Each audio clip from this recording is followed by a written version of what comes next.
শুধু ভাবছিলাম কি হলে কি হতো। ভাবো ভাবো, ভাবা প্র্যাকটিস করো। এটাও ভাবো, কলকাতায় যদি বাঘ সিংহ ঘুরে বেড়াতো তাহলে কি কি হতো। আরে কলকাতার বাঘ তো বিখ্যাত, বাংলার বাঘ তো কলকাতাতেই থাকতেন।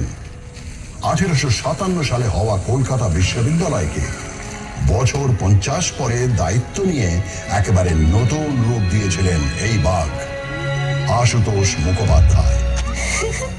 আর সিংহ?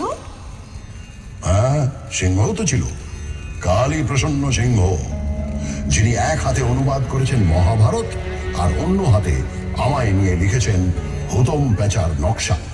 আচ্ছা, বাঘ সিংহ তো বুঝলাম, আর গন্ডার? হ্যাঁ, গন্ডারও আছে।